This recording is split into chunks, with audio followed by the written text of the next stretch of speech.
Hi everyone, Eric Nelson here once again, and thank you for tuning into my YouTube channel.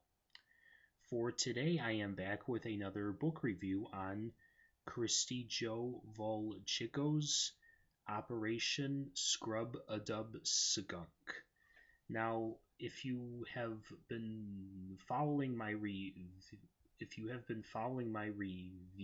you should probably know that I really don't review a lot of children's books. I mean, I have reviewed a few in the past. Probably my most recent one was last year with the JV Cars, Patty Cakes, and the Stolen Ball. And like that book, I really like this book, not because it gave me a nostalgic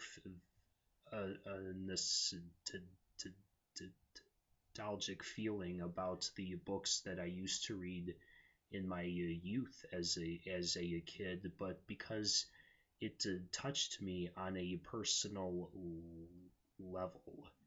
Now, the story is about a skunk named Siggy who first comes in contact with a frog named Lulu, who is in preparation of her friend Davy's birthday surprise party, and she invites Siggy after meeting with him. Now, as she's talking to him, she is aware of his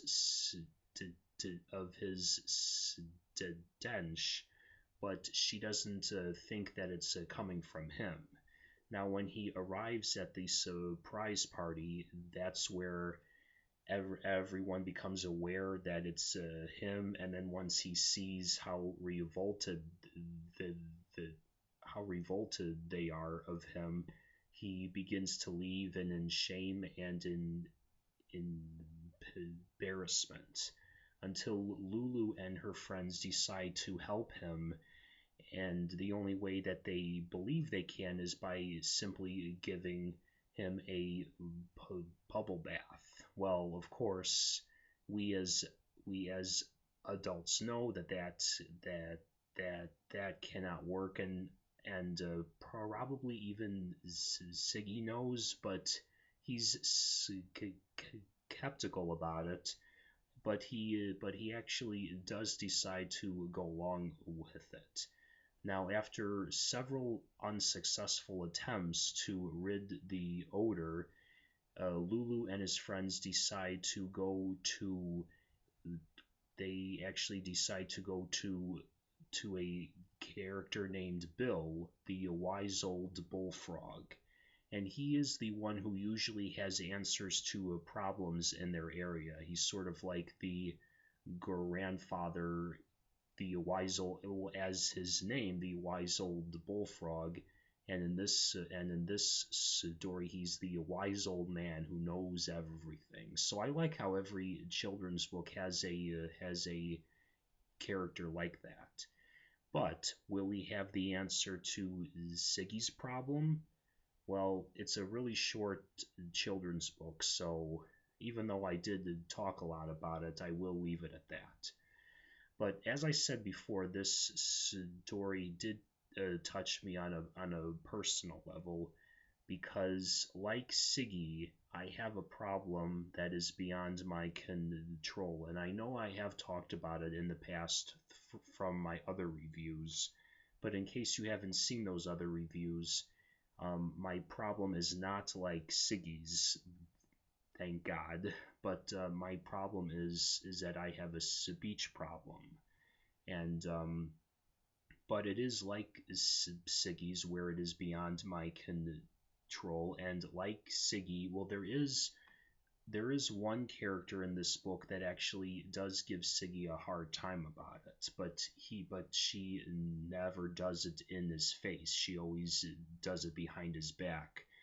But unlike Siggy and that one character, when I was young, I was teased constantly about it. So I really felt for Siggy. Even me as an adult now, I just kind of felt like, yeah, I can really identify with him.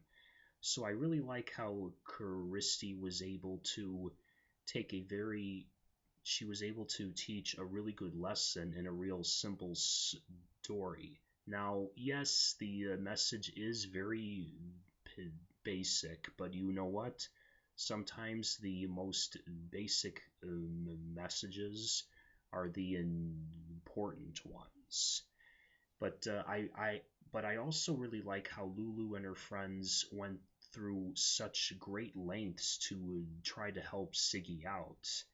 And I'm sure that adults teach their kids to help one another, but in my environment, I see a lot of adults who don't want to help one another, and I think kids reading a book like this, they really need to know that to help one another, you're not just helping the person who's being helped, you're helping yourself too. And I also like how Siggy has a sense of humor about himself. Because in this book, he actually does crack a few jokes about his stench, and I actually do that sometimes too. Where if I can't if I can't finish a sentence, someone will finish it for me, and then they'll apologize right away, and then I'll say, hey, if I can't finish my sentence, then who will? So you can get this book anywhere, and I hope to see you all at the bookstore or the iBookstore.